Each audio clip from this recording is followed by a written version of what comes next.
லோக்சபா தேர்தலில் ஓட்டளித்த ஒவ்வொருவருக்கும் நன்றி தெரிவித்துக் கொள்வதாக கூறிய மோடி, மக்களின் ஆதரவின்றி தேர்தல் திருவிழாவை நம்மால் கொண்டாட முடிந்திருக்காது என்று புகழாரம் சூட்டியுள்ளார்.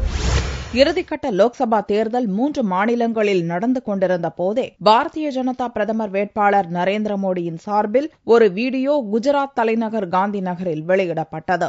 அதில் ஓட்டளித்த ஒவ்வொருவருக்கும் தனது நன்றியை தெரிவித்துக் கொண்டுள்ள மோடி, தேர்தல் பணிகளில் உயிரை தியாகம் செய்தவர்களை நினைத்து தான் பெருமிதம் கொள்வதாகவும் கூறினார். இந்திய ஜனநாயகம் நீடித்து நிலைக்க வேண்டும் என கூறிய மோடி, இந்தியாவின் தலைவிதியை நாம் அனைவரும் மாற்றிக் காட்டுவோம் என்று அழைப்பு விடுத்தார். தேர்தலை இந்திய ஜனநாயக திருவிழா என்று வர்ணித்த மோடி, மக்களின் ஆதரவின்றி இந்த திருவிழாவை நாம் கொண்டாடியிருக்க முடியாது என்றும் பெருமிதத்துடன் கூறினார்.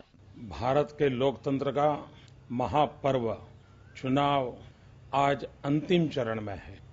8 चरण पूर्ण हुए, आज 9वां चरण है।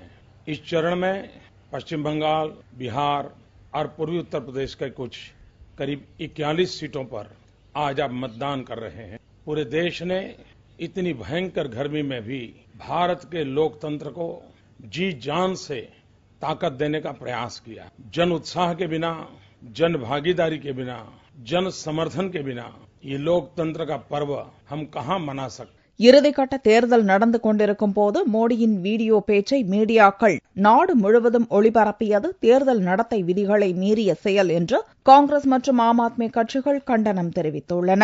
ஆகவே மோடி மீது கட்டாயம் வழக்கு பதிவு செய்ய வேண்டும் என அவ்விரு கட்சிகளும் தேர்தல் கமிஷனில் புகார் செய்துள்ளன.